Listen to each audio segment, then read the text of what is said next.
Nella NG officiel. Nella NG. Écoute, like et abonne-toi à Nella NG officiel sur YouTube. Nella NG officiel. Pour l'actualité musicale congolaise, art et divertissement, écoute la voix d'or. Nella NG te dit toute la vérité. Il ne manquait plus que ça. C'est ce qu'il manquait. Le nom de pasteur Ivan Castano, je crois que c'est lui. Ivan Castano. Ça fait au moins 4 mois maximum. Si c'est beaucoup, c'est 4 mois que le pasteur Ivan Castano s'est vu être insulté parce que il avait invité les pasteurs de l'église ACER.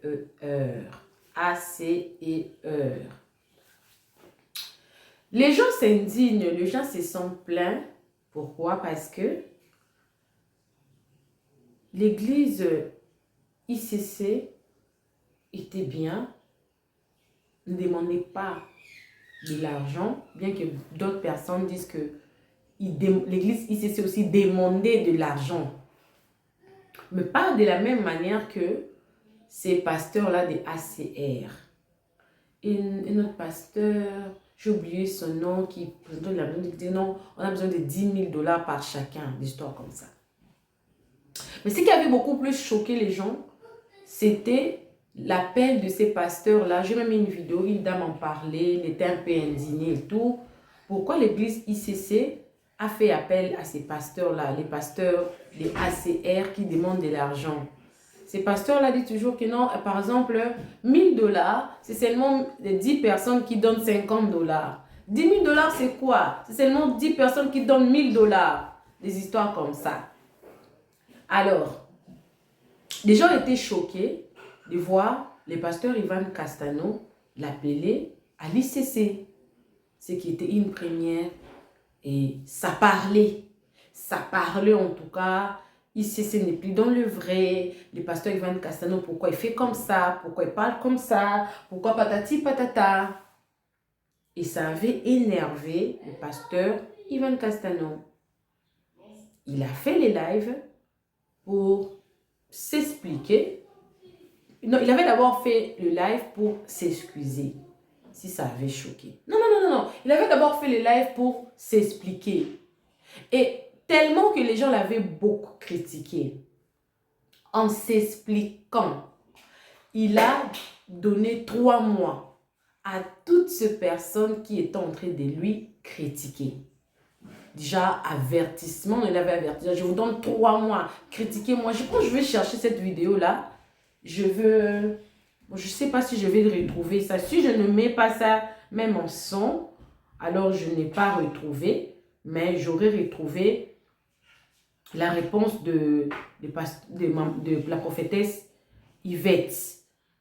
Je vais la relier, le pasteur Ivan Castano. Les menaces de pasteur Ivan Castano. Je suis en train de chercher ça pour mettre le son et tout. Les menaces du pasteur Ivan Castano. Le pasteur Ivan Castano. Je crois que c'est ça. Pasteur Ivan Castano. Je suis en train de chercher ça. Non, je n'ai pas retrouvé ça. Je n'ai pas retrouvé. Je crois, bon, on va suivre ça. Attends, je crois ça. Dans 3 mois, on verra, tu vas te répondre. Dieu va te répondre. Reste calme. Non, je n'ai rien dit. Tu vas te répondre. Calme-toi. Tu n'as aucune idée de la souffrance que j'ai endurée. Tu n'as aucune idée des blessures que je transporte. Tu n'as aucune idée du prix que je paye. Tu n'as aucune idée de moi.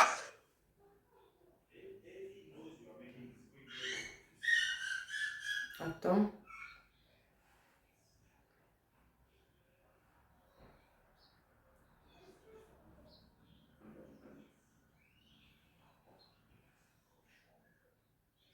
Calomnie-moi, critique Castano. Je te donne 3 mois. On verra, tu vas te répondre. Dieu va te répondre. Reste calme. Non, je n'ai rien dit. Tu vas te répondre. Calme-toi. Tu n'as aucune idée de la souffrance que j'ai endurée. Tu n'as aucune idée des blessures que je transporte. Tu n'as aucune idée du prix que je paye. Tu n'as aucune idée de moi. Je peux te dire que moi je pleure pour l'église. Je peux te montrer des vidéos sur internet où je pleure, je vais à genoux, je pleure, j'ai des larmes physiques. Espèce de petit plaisantin.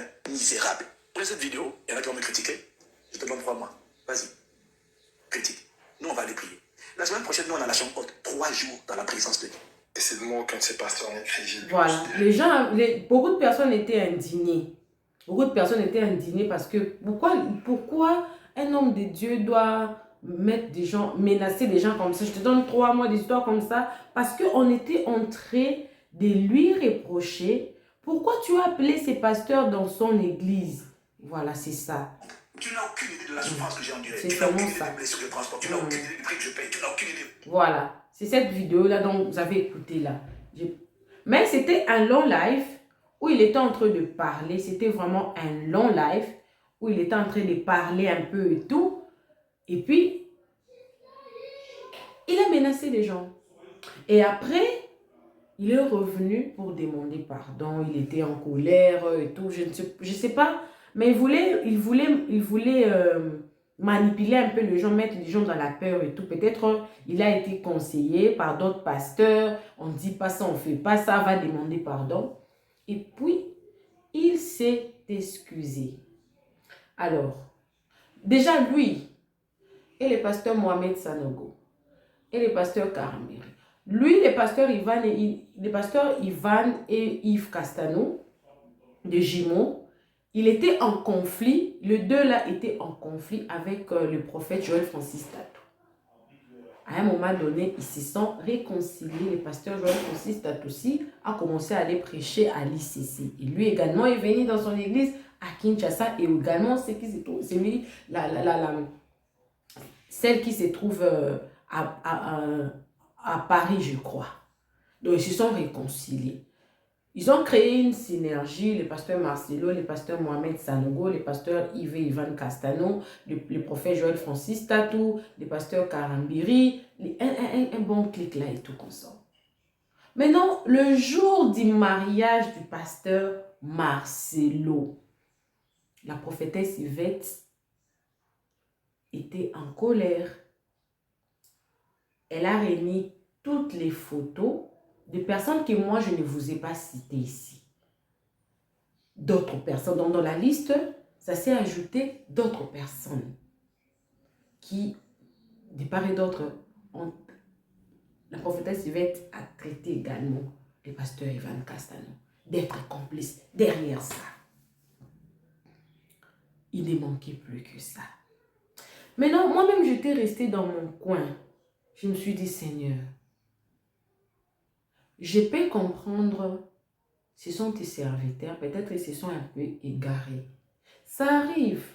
Il y a beaucoup des hommes de Dieu, quand ils ont commencé à servir le Seigneur, ils ont le zèle. Mais après, ils s'égarent un peu. Mais malgré l'égarement, ils restent attachés. Ils restent attachés. Mais ça, ce n'est plus attaché, c'est autre chose. C'est une autre personne qui sont en train de servir. Maintenant, qui est vrai? Si toutes ces personnes-là sont fausses, maintenant, qui est la vraie? Qui est les vrais serviteurs? Qui sert Dieu en esprit et en vérité? Alors, si c'est comme ça, qui ira au ciel? Nous qui sommes fidèles, nous qui partons dans toutes ces églises. Je suis très choquée. Je suis en même temps triste. Mais je vais vous laisser suivre toutes ces vidéos-là parce que je ne sais pas quoi dire.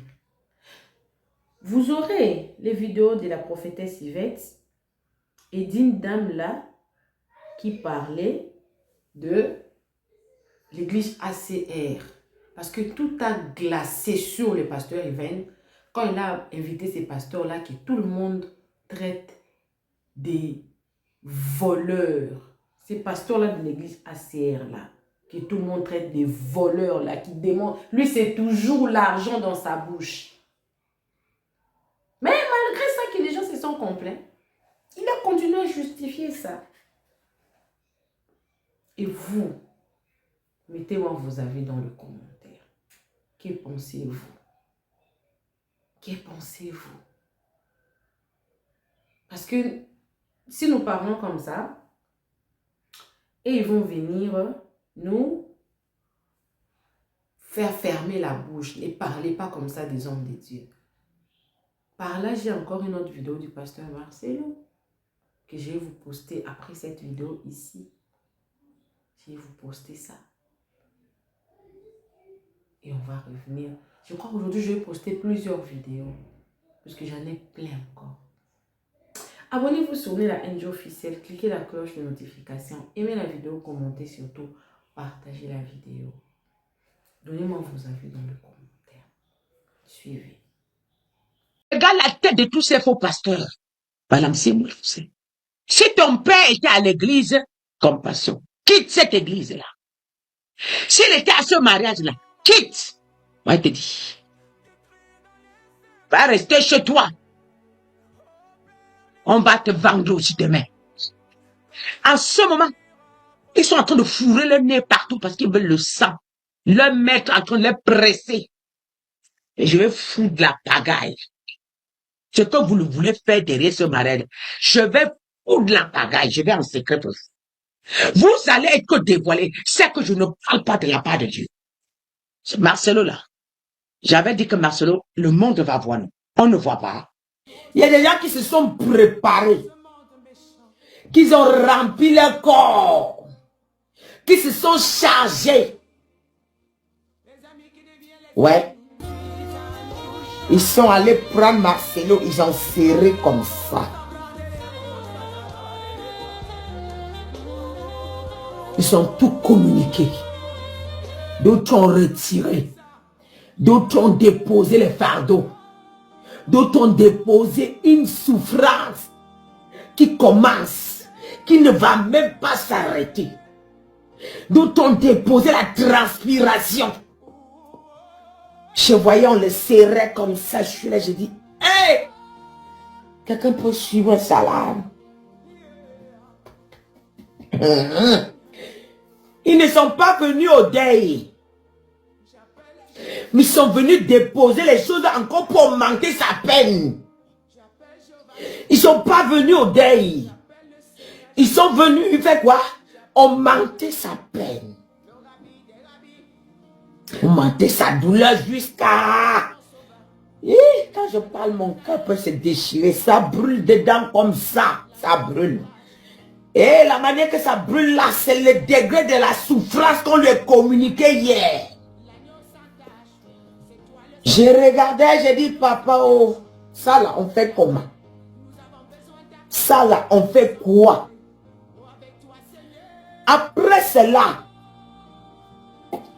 Marcelo, même, je vous dis, même les serviteurs, si on ne prie pas pour Marcelo, s'il ne se retire pas, on prie pour lui.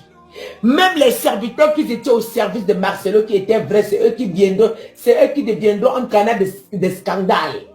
Et ça épargne encore le deuil dans sa maison. Je vous le dis. Je vous le dis. Vous voulez vous me traiter de tout, hein? Mais quand je dois donner un message, je donne tel que Dieu me donne. Vous allez penser que c'est toujours. C'est parce que je ne fais pas de base. Non, c'est pour ça que je dis ce que je pense. Et ce que je vois et ce que j'entends. C'est pas fini chez Marcelo. Je dis quoi? C'est pas fini. Ce que j'ai vu là.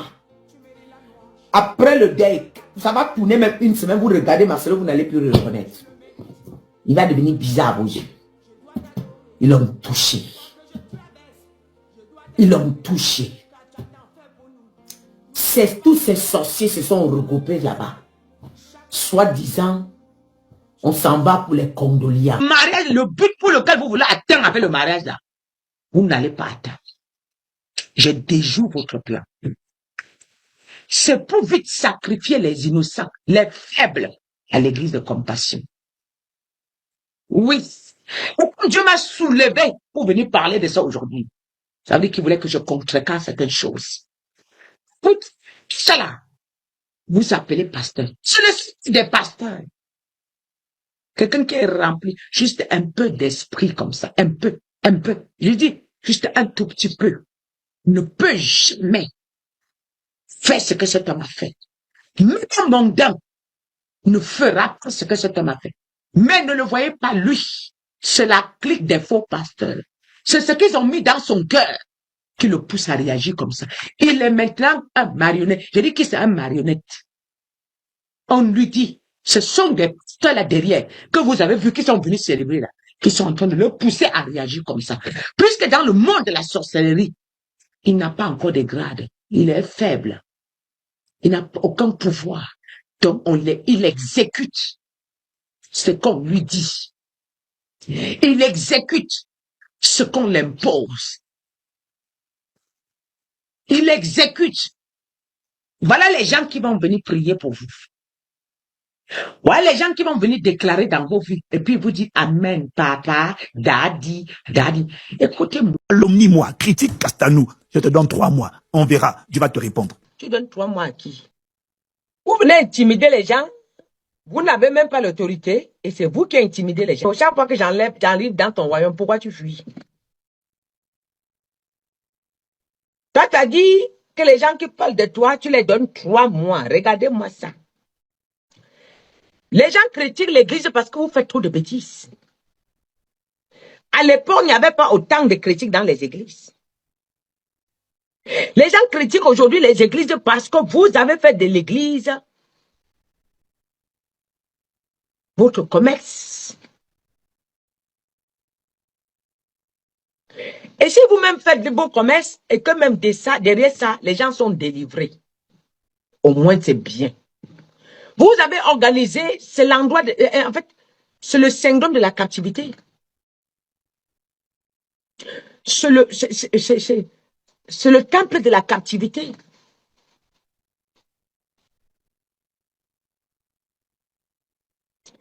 Moi, Ivan Cassano, tu dis que si quelqu'un prononce ton nom, il sera frappé. Mais depuis combien d'années je prononce, tu as dit tu donnes 3 mois, espèce de menteur. Tu as dit c'est lui qui prononce, tu lui donnes seulement 3 mois. Quelqu'un te critique, tu lui donnes seulement 3 mois. Tu as quelle autorité pour donner 3 mois à quelqu'un? Ça fait combien d'années je te dis qui tu es? Ça fait combien d'années je te dis que repens-toi? Ça fait combien d'années je t'ai demandé de libérer le peuple de Dieu? Ivan Castano, Yves Castano, vous deux là, les jumeaux de la sorcellerie. Vous vous êtes servi de ça pour mettre le peuple en captivité. Donnez-lui ça. Si tu veux, on se croise un peu la nuit. Si tu veux, le jour, tu viens. Si tu veux, on y va. Si tu es vraiment un pasteur, libère ton esprit là. Viens avec. Fatiguer les gens. Fatigue. Et je te donne 3 mois. Il faut t'arrêter là où je vais arriver, on voit. Vous êtes des gourous. Vous êtes des loups déguisés à la bergerie. La parole de Dieu vous sert à escroquer les gens, c'est clair et net. C'est le temple de l'esclavage. Le peuple qui est assis là, ils n'ont plus de cerveau, tu les as. Et tous ceux qui quittent vos églises là, ils ne manifestent même pas le Saint-Esprit, ils ne connaissent même pas ce que c'est que le Saint-Esprit. Tellement vous les avez tournés, tortués, décapités, prendre. Ils ne connaissent même pas la manifestation du Saint-Esprit. Tu es venu enseigner aux gens qu'on ne peut pas délivrer publiquement. Jésus délivrait publiquement. Parce que ce n'était pas la délivrance, ce n'est pas un temple de délivrance. Tu es venu enseigner aux gens qu'il faut délivrer, on t'a vu délivrer. Tu délivres discrètement. Moi-même, ça ne vous paraît le même rythme. Vous cachez quoi? Pourquoi vous prenez les gens avant d'aller dans le secret délivrer? Parce que vous savez que derrière, vous faites des choses horribles. Des choses que si on voit, à travers ça, on devait vous détecter. Vous délivrez les gens. Et si oui, même vous cachez, pourquoi vous cachez? Quand vous délivrez, c'est pour la gloire de Jésus. C'est pour la gloire de Jésus. Jésus n'a pas caché pour délivrer les gens. Le démon de Gadara, là, quand Jésus est arrivé, il a délivré que là, devant les gens. Pierre et Jean, après, quand ils sont arrivés, ils ont délivré les démons là, devant les gens. Pourquoi vous vous enfermez pour délivrer les gens? Parce que vous allez poser des actes qui ne sont pas corrects. Parce que vous partez retirer les grâces des gens. Et ces gens-là pensent qu'on les protège, qu'on ne doit pas afficher quelqu'un quand il manifeste l'esprit. Quand tu manifestes l'esprit, c'est un péché. Quand tu manifestes l'esprit, c'est un péché. Toute délivrance que Dieu ne se glorifie pas ne sert à rien. C'est un péché de manifester. Pourquoi vous tous, vous ne délivrez pas les gens? On ne vous voit pas délivrer les gens. Parce que vous savez que le peuple a le discernement. Si vous délivrez publiquement, quand vous allez venir récupérer la grâce, là, moi particulièrement, quand vous touchez les gens, je connais. Dès que moi, je connais que tu mens. Voilà pourquoi vous ne délivrez pas les gens publiquement. Hein? Maintenant, tu as dit, si quelqu'un parle de toi, tu lui donnes 3 mois. Depuis 2022, 2021, 2022, je parle de toi. 2021. Le jour que j'ai parlé de toi, les gens ont dit, Ivan Castanou, Le Seigneur m'a ramené dans l'église de Ivan Castanou. Pendant qu'ils sont assis, voilà la rangée des pasteurs. Mais en face, là où on se tient pour prêcher, tous des francs-maçons qui sont assis. Mais pendant le moment où il veut se lever pour aller prêcher, je vois, on prend un petit livre, on monte. C'est des gens qui sont habillés en franc-maçonnerie qui montent poser le livre. La mission de Ivan Castanou, c'est de déshabiller les pasteurs. La mission de Ivan Castanou, c'est de déshabiller les gens qui se lèvent comme des lions. Ivan Castanou, ceux qui le soutiennent, c'est écouter, c'est l'ordre mondial. Ivan Castanou, c'est lui qui a déshabillé Marcelo. C'est lui qui a déshabillé Marcelo. Ivan Castanou, c'est lui qui a déshabillé Mohamed Sanogo. Ivan Castanou, c'est lui qui a déshabillé Mamadou Karambiri. Je dois l'avouer, mon baromètre, c'est pas la Bible, c'est les Simpsons. Comment un homme de Dieu se permet sur les tracts et dit malheureusement, je dois vous avouer, si ce n'est pas Dieu qui le pousse à parler au monde entier, que réveillez-vous les aveugles. je parle de la grâce de l'Éternel.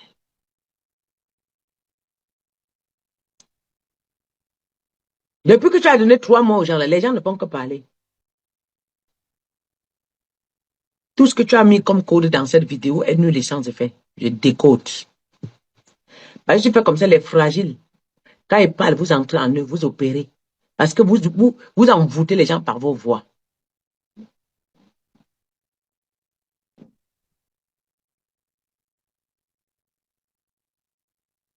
Ils n'ont pas l'onction. Est-ce qu'ils ont...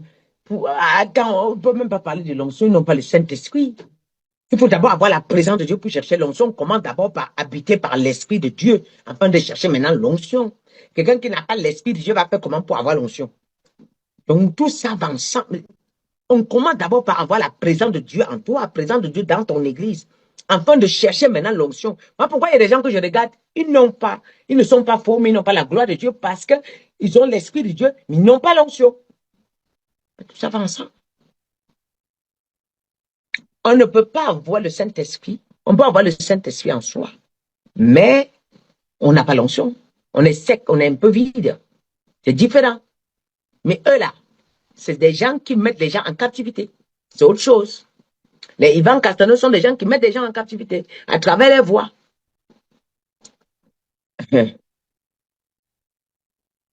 C'est les hommes que la nuit, voilà l'heure où ils sont en train de manger.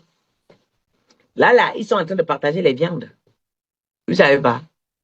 À l'heure-ci, là, Ivan Castanou, Marcelo, Yves Castanou, Tatou. Si je vais citer les noms, ça va jamais me finir. Ou la bande des gens, là, qui étaient dans le mariage, là, et d'autres même qui ne sont même pas venus. Ils sont en train de manger la viande maintenant.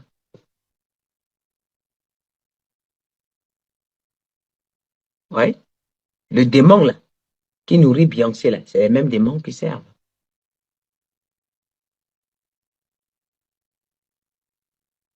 Le démon qui arrose Beyoncé pour ramener la foule, là, c'est les mêmes démons qui servent. Quand je viens vous dire les choses, là,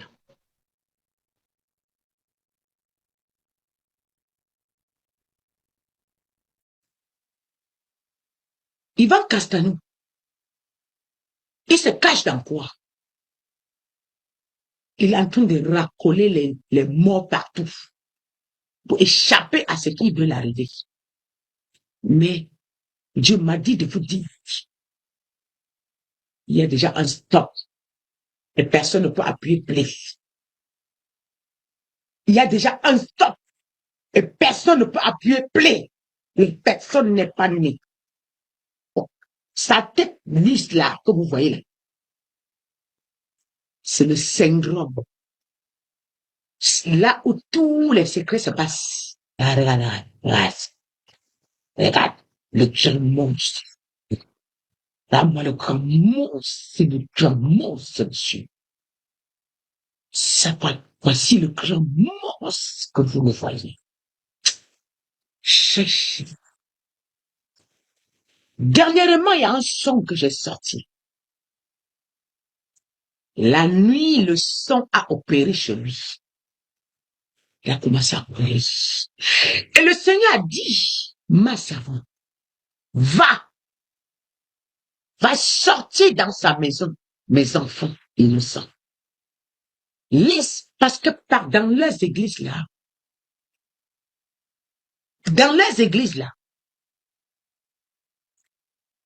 il y a des innocents. Il y a ceux qui sont conscients qu'ils sont partis parce qu'ils sont des sorciers. Mais ils mélangent. Avec eux. Et ils établissent les faux au-dessus d'eux pour assujettir les vrais. C'est comme ça qu'ils fonctionnent. Les innocents ne sont jamais patrons dans leurs églises. Ce sont ceux qui connaissent, qui sont faux. Ils établissent au-dessus des autres. Jamais. Mais je vais vous dire une chose. Ce monsieur, il va se déshabiller. C'est que Dieu ne m'a pas appelé. Oui. Ainsi a dit l'Éternel. Et l'Éternel dernièrement était très en colère contre toi. Écoutez-moi ce que j'ai dit à Dieu. Attendez, écoutez ce que j'ai dit à Dieu. Je dis, mais Seigneur, ouais, vous dites la vérité. Parce que moi, je suis transparent. Je dis ce que je vois. Est-ce que je pense? L'Éternel m'a dit, celui-là, je suis très fâché contre lui. Ma servante, va retirer mes enfants là-bas. Va me retirer. J'ai dit, mais toi, tu es fâché contre quelqu'un. Pourquoi tu le frappes pas vite? C'est ce que moi j'ai dit. Tous les jours, tu me dis d'aller lui parler. Tous les jours, tu me dis d'aller parler. Tous les jours, tu me dis d'aller parler. Parce que tu ne le frappes pas. Tous les jours, il fait du mal à tes enfants. Il fait du mal à tes enfants. Jamais. Il est le maître des temps et des circonstances.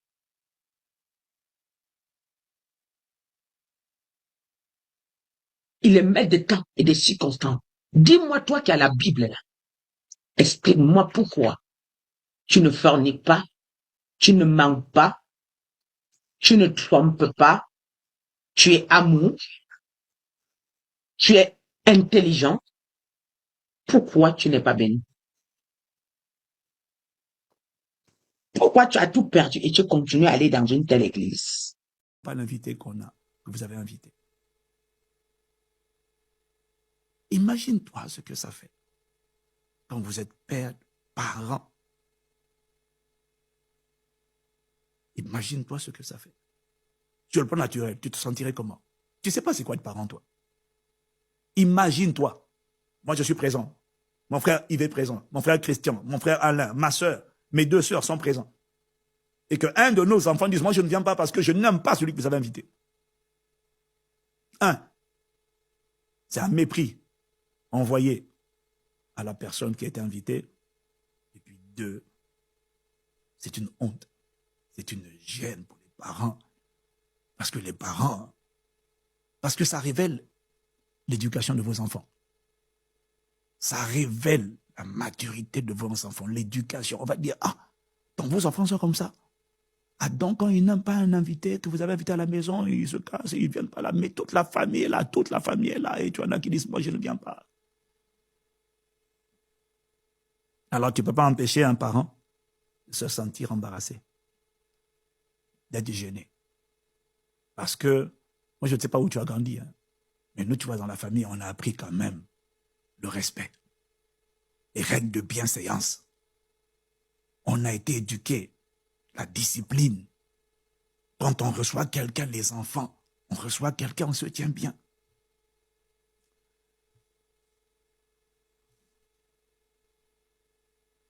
Alors l'esprit m'a dit, tu vois, quand la famille invite, tous les papas de la maison, tous les mamans de la maison sont là, on invite. Et là, c'était le cas. La famille s'est invitée. Ce n'est pas le pasteur Ivan. Tous les pasteurs, on était contents. Parce que nous, on apprend. Nous, ce qui compte pour nous, c'est apprendre. On ne connaît pas tout, on apprend. Maintenant, quand tu as un enfant, 2 enfants, tu as un enfant qui dit, moi, je ne viens pas. Je ne suis pas là. Ne comptez pas sur moi. 1, tu envoies un message de mépris envers la personne que les parents ont invitée. 2, tu prouves que tu es conduit par tes émotions. Tu prouves que tu es encore... Une personne conduite par les émotions est une personne charnelle. C'est-à-dire c'est un bébé spirituel. Parce qu'une des preuves de la maturité, c'est la capacité à faire ce qu'on te demande de faire, même quand tu n'as pas besoin de le faire. Quand ton papa dit, ta maman dit, fais ta chambre, tu fais ta chambre. Tu dis pas, ouais, quand tu commences à pleurer, je ne fais pas. Quand tu marches par les émotions, tu prouves que tu n'es pas encore mature. C'est pas que tu es mauvais, c'est juste que tu n'es pas mature. Et quelqu'un qui n'est pas mature n'est pas digne de confiance. Quelqu'un qui n'est pas mature ne rassure pas. Quelqu'un qui n'est pas mature ne mérite pas qu'on lui donne un certain niveau de responsabilité parce qu'on ne peut pas lui faire confiance. Quand tes décisions sont basées sur les émotions, moi je ne sais pas, moi je ne fais pas ci, mais ça veut dire que tu es immature.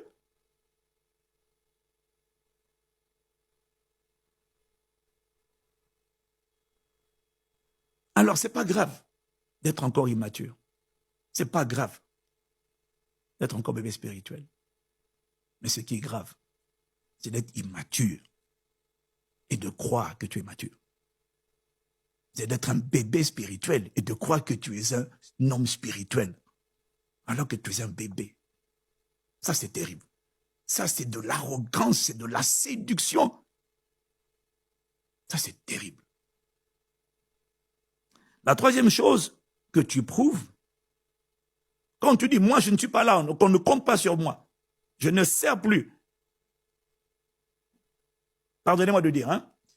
Mais je parle à quelqu'un, même si tu n'es pas de l'église ICC, il y en a, quand tu vas recevoir dans ton église des gens qui ont le même genre de comportement. Ce que je suis en train de dire va arriver dans toute église où il y a des gens immatures.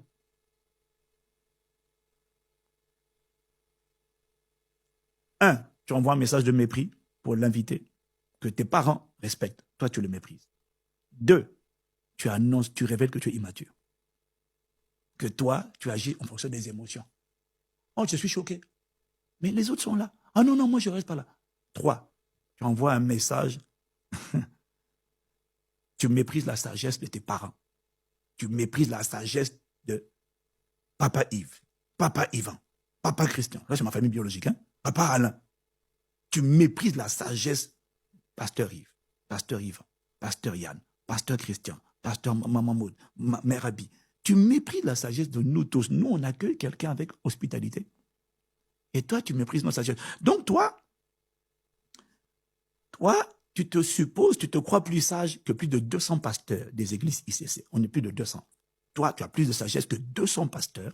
Et tu as plus de sagesse que 3200 personnes qui étaient connectées le samedi à 13h, qui étaient tous enthousiastes. Tu ne t'es pas connecté, tu n'as pas écouté. Et toi, tu penses que tu es plus sage que nous tous réunis. Et toi, tu as un niveau de discernement que nous, on n'a pas. Et bizarrement, quand j'ai invité Dr Job, tu as dit, oh yes. Quand j'ai invité la Papa Yves, l'apôtre Yves, tu as dit, oh yes. Quand j'ai invité Pasteur Mohamed, yes. Prophète Joe Grace, yes. Prophète Rodrigue Defo, tu as dit yes. Tout ça là, tu as dit yes. Et quand je décide d'inviter une personne, que toi tu désapprouves, tu dis, le pasteur Ivan vient de basculer dans la chair. Avant ça, on a fait 21 jours de jeûne. Tu as dit, oh yes, ça c'est l'esprit. On a fini les 21 jours de jeûne par 13 heures dans la chambre haute. Tu as dit, ça c'est Dieu qui atterrit sur terre. On a fait un pas de conférence. Tu as dit, ça c'est Dieu. Après, en pas de conférence, ton pasteur, l'apôtre établi dans la francophonie que je suis, prend une décision brusquement. Je suis passé d'homme spirituel, valorisé, reconnu par toi qui m'écoute, brusquement quelqu'un de charnel. Réfléchis un peu. Donc toi, tu es plus sage que tous les pasteurs réunis. Wow! Tu es plus sage que nous tous assemblés. Tu es plus sage. Ok. Bon, moi j'ai une question à te poser. Tu vois? La Bible dit, hein? Confie-toi, Proverbe chapitre 3, verset 5. Confie-toi en l'Éternel de tout ton cœur. Ne t'appuie pas sur ta propre sagesse. Reconnais-le dans toutes tes voies. Pardon, mets-lui ta confiance et il agira. Toi, tu t'appuies sur ta sagesse. Tu te dis, moi, ce que je pense, c'est bon. Donc, nous tous là, on n'est pas sages. Toi, tu es sage. Donc, plus de 200 pasteurs. Et toi, tu es sage. Et nous, on n'est pas sages.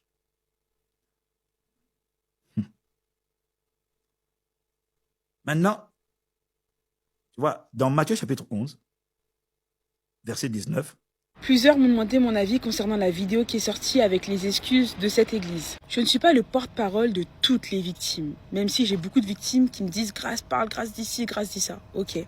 Vous savez, même quand j'ai su l'annonce, en fait, il y a une partie de moi qui veut y croire et qui veut se dire « Ils vont sûrement être sincères, ils vont sûrement... je sais pas, peut-être qu'ils ont changé, tu vois. Mais il y a une partie de moi qui me dit, bizarrement, les victimes, le timing, etc. Ça veut dire que si on n'avait pas parlé, on n'avait pas pris la parole, ça se trouve, ils se seraient pas excusés, si. Bref. Je suis un peu... genre, c'est mélangé, c'est dilué. J'ai pris le temps d'écouter cette vidéo et je vous promets que j'ai cherché la sincérité dans cette vidéo. C'est-à-dire que j'ai regardé cette vidéo, je me suis dit, est-ce que je le sens sincère? Déjà, j'aimerais dire et souligner quelque chose. Pour commencer notre processus de restauration en tant que victime, on n'a pas attendu des excuses. C'est vrai que les excuses, ça fait du bien. Surtout quand c'est avec sincérité, etc. Ça fait du bien. Mais moi, une chose qu'on m'a appris, c'est de pardonner. Même s'ils ne te disent pas excuse-moi, excuse-moi, pardonne. Comme ça, tu pourras toi-même avancer. Les gens qui me disent sois restauré, sœur, sois restauré. Les gars, je ne sais pas si vous avez vu le témoignage de l'homme de Dieu, l'apôtre Ivan Karlauer, le pasteur de l'église MLK qui lui-même a été victime d'une secte et qui du coup vraiment a ce cœur-là pour les victimes, pour les personnes qui ont été abusées, blessées des églises à dérive sectaire. Ça prend minimum de 2 à 5 ans, voire même 7 ans pour véritablement être rétabli de tout ça, ok? C'est pas en 2-3 minutes que ça va se faire, c'est pas en 1 an, 2 ans que ça va être vite réglé, vous voyez? Je m'attendais véritablement à nous reconnaissons effectivement avoir pu occasionner des abus spirituels, des abus d'autorité, des abus financiers, des abus psychologiques. En fait, je m'attendais vraiment à ce qu'il puisse vraiment détailler ce qu'on lui reprochait. Nous pouvons reconnaître effectivement que dans certains groupes de réveil, il y a eu de l'harcèlement. Dans certains groupes de réveil, il y a eu certaines pressions. Nous pouvons reconnaître que dans certains groupes de réveil, il y a eu des abus d'autorité. Nous pouvons reconnaître que dans certains groupes de réveil, certains réseaux de l'église, il y a eu des abus financiers. Et ce sont des choses avec lesquelles nous ne sommes pas d'accord et nous reconnaissons que cela s'est produit dans notre église, dans notre assemblée, mais à partir de maintenant, nous prenons les dispositions nécessaires afin que ce genre de choses ne se reproduisent plus tout simplement. Je m'attendais à ça parce que, vous savez, il y a une forme d'hypocrisie lorsque, ok, il y a la vidéo sortie aujourd'hui, mais il y a encore la veille où... Quand ma vidéo est sortie, je recevais des membres de cette église, ils m'envoyaient des messages en mode oui, regarde et tout, vous nous critiquez, on n'est pas une église de Dieu, maintenant regarde, on a été invité par ICC, donc ça prouve qu'il est en accord avec nous, donc on est vraiment de Dieu, donc voilà, nanana. Je me suis dit, mais pourquoi vous avez besoin qu'on vous donne ce poids-là pour croire que vous êtes dans la bonne assemblée, vous êtes dans la bonne église? C'est que quelque part, vous avez des doutes ou qu'il y a un truc qui cloche. Je recevais des messages, c'est bon, sœur, sois restaurée, passe à autre chose, toujours les mêmes trucs, c'est bon, ton histoire, c'est bon, nanana. Vous comprenez que tout cet acharnement que j'ai pu recevoir même depuis des mois, parce que moi j'avais commencé à prendre un petit peu la parole sur ça il y a même quelques mois, je crois même peut-être en fin 2024, je sais plus. En fait, l'accumulation de ces choses me fait croire que j'arrive pas à croire qu'ils sont sincères, j'arrive pas. J'ai envie d'y croire et j'ai envie de me dire, ok, là il parle vraiment de sincérité, je sens le cœur, je sens le... Mais... Ce matin même, je reçois des screenshots, peut-être que je vais vous les mettre, je suis pas sûre, parce que c'est quand même une maman qui s'est confiée à moi, qui me dit que sa fille, avec qui j'ai servi, qui était 144 comme moi, qui est matrixée, donc c'est-à-dire qu'elle est à fond dans le truc et tout, genre jusqu'à avec sa famille c'est compliqué, bref, je vais pas rentrer dans les détails, qui me dit qu'elle a parlé à sa fille de mon histoire, et sa fille qui est responsable lui dit, non mais Grâce elle ment. Genre, en gros, moi, mon histoire, elle est fausse, elle ment. Donc, vous voyez un peu leur mentalité. C'est comme j'avais fait une vidéo de réponse à une influenceuse de là-bas qui s'appelle Abondance, qui en gros parlait avec mépris et dédain.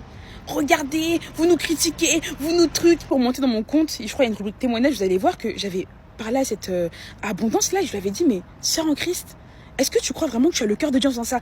Dès qu'elle voit que, là par exemple, quand elle a vu que son apôtre était à ICC, fallait voir, hein. Alors, vous pensiez que quoi? C'est limite, elle disait, alors vous qui avez dénoncé, vous qui avez parlé, et ben au final, dans l'eau, mon apôtre a été invité à ICC. Donc ça prouve que on est de Dieu, puisque ICC... Je me rappelle même, je l'avais reprise en disant, mais en fait, t'as aucune compassion. Elle avait supprimé sa vidéo d'ailleurs, parce que il y a beaucoup de personnes qui ont compris ça. En fait, c'est le matalana, comme on dit chez nous, c'est le m'as-tu vu, c'est moi, mon église, mon image, regardez, vous avez dénoncé, vous voulez me faire tomber, ça peut marcher. Regardez mon apôtre, moi, il est invité à ICC, et il est en train de prêcher, moi. Et en fait, c'est le dédain et en fait, c'est comme si elle veut nous montrer que nos témoignages n'ont pas de poids, regardez, nous, on continue à avancer, nous ci, nous ça. Alors qu'on n'est même pas dans celle-là. Vous savez, moi j'ai toujours dit, je n'ai pas envie qu'on rappelle à cette église constamment les erreurs du passé. En gros, cette église, elle change. Gloire à Dieu. Et justement, le but, c'est que des choses puissent changer. J'ai pas envie que cette église, toute leur vie, on puisse rappeler cette église. Vous avez fait ci, en 2000 ans, vous avez fait ça, vous avez fait ci, vous avez fait ça.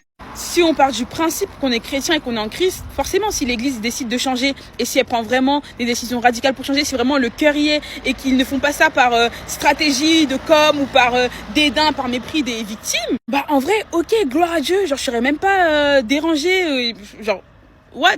C'est comme je me rappelle la première fois que j'avais parlé sur Twitter, j'avais dit qu'à mes 18 ans, je me pointe devant un responsable d'un groupe là-bas, d'un réseau maintenant qui est pasteur. Et je lui dis, je veux être ta fille spirituelle, je te donne 700 € pour être ta fille spirituelle. Parce que là-bas, il y a le principe des offrandes violentes, l'évangile de la prospérité, etc. Bref, à ce moment-là, quand j'avais fait l'offrande, il y avait plusieurs personnes qui faisaient des offrandes. Oh, je te fais une offrande de 30 € parce que je veux 30 personnes avant la fin de l'année. Dans mon groupe, je veux gagner 30 âmes. Je te fais une offrande de 1200 € parce que je veux acquérir la sagesse. Je te fais une offrande. Et en fait, ces choses que je suis en train de vous raconter, je ne vous les invente pas. C'est des choses que j'ai vues, j'ai vécues. Je me suis pointée avec mes 700 €. Pourquoi tu fais l'offrande? Parce que je veux devenir ta fille spirituelle. C'est combien 700 €? Waouh, attends, toi, il faut vraiment que je libère une grâce sur ta vie là parce que... Et à partir de ce moment-là, il prend l'offrande et il prie pour moi. Et on avait plein qui avaient des situations avec des offrandes et des montants et des sommes et des trucs.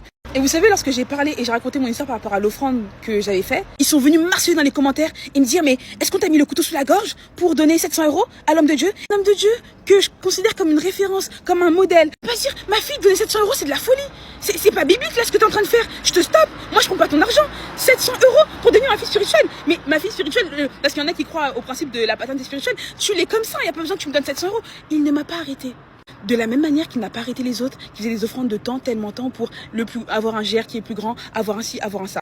Bref, en tout cas, la question c'est, qu'est-ce qui est mis en place? En gros, est-ce que, genre je me dis, est-ce qu'ils ont vraiment changé? Est-ce qu'ils réalisent que ça c'est quand même grave? Ou est-ce que, de ce que j'ai compris, c'est des choses qui se font toujours là-bas? Bref, en vrai c'est leur conviction, c'est leur ministère qui est comme ça. C'est-à-dire que, en fait c'est des choses auxquels ils croient. Donc en fait, je vais pas trop m'attarder dessus. C'est pour ça que même cette histoire d'offrande, j'en parle pas trop et tout, parce que en vrai, ça fait partie de la vision de l'église, ok?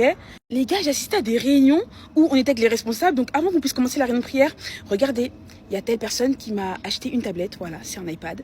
Vraiment, non, cette fille-là, je vais libérer quelque chose de puissant. Non, je vais libérer quelque chose sur sa vie. C'est-à-dire que vraiment, non, l'offrande qu'elle m'a fait de la semence, et tout le monde, waouh, amen, waouh, gloire à Dieu, que Dieu soit loué pour sa vie, waouh, elle a semé, elle a si. J'ai assisté à des réunions où on commence avec, aujourd'hui, je veux bien vous blesser parce que vous n'avez pas assez mobilisé pour le culte. Dites amen. Et tout le monde, tous les 12, amen, amen. La responsable qui dit, vous n'avez pas assez mobilisé, il n'y a pas assez de personnes qui sont venues au culte. Aujourd'hui, je vais bien vous blesser. Ce que je vais dire, ça va être blessant. Dites amen. Et tout le monde dit amen. Ça veut dire que, croyez-moi ou ne me croyez pas, je sais ce que j'ai vécu et je suis pas la seule. On est plusieurs à en parler. Il y en a qui se taisent et qui avancent parce qu'ils sont tellement traumatisés, ils préfèrent juste partir et ne pas parler. Moi, quand même, Dieu m'a donné cette force, même si je suis sensible, etc. Dieu m'a donné cette force de pouvoir m'exprimer, de pouvoir en parler. Je ne fais pas ça parce que j'ai la haine de cette église, parce que j'ai envie qu'ils puissent tomber, parce que si, parce que ça. La vie est tellement belle, il y a tellement de choses à faire, de choses à apprendre que j'ai pas le temps de chaque fois donner mon énergie et m'acharner sur eux. Bref, en tout cas, ce qui est sûr, c'est que, gloire à Dieu, ils se sont excusés. Pour les victimes qui me suivent, acceptez leurs excuses. Si vous n'avez pas déjà fait le travail de commencer à pardonner à tout ce qu'ils ont pu faire. Là, on est dans un processus de restauration, on veut passer à autre chose, on veut avancer. Et Les gens qui pensent qu'on parle pour attaquer l'église, pour diviser le corps de Christ, pour ci, pour ça, on parle pour que vous puissiez avoir la connaissance et dire ce type de choses. Si demain je suis dans une église, on me dit de faire ci, on me dit de faire ça je le ferai pas. Ça, c'est pas biblique. Ça, c'est pas en accord avec ce que Christ nous demande. Ça. On parle pas pour le buzz, on parle pas pour faire du mal à l'église, non. Notre but, c'est pas d'être des ennemis. Des fois, il y en a, ils pensent qu'on est des ennemis de l'évangile, alors que non, on aime Jésus, notre cœur bouillonne, justement. Si on parle, c'est pour qu'il y ait plus de victimes, qu'il y ait plus d'abus, que l'église soit véritablement une safe place pour certains, qu'il y ait pas de personnes qui sortent avec des traumatismes, des tentatives de suicide et plein de choses. Bref, je sais pas si vous allez comprendre le message, mais je sais même plus quoi dire. Nella NG officiel. Nella NG.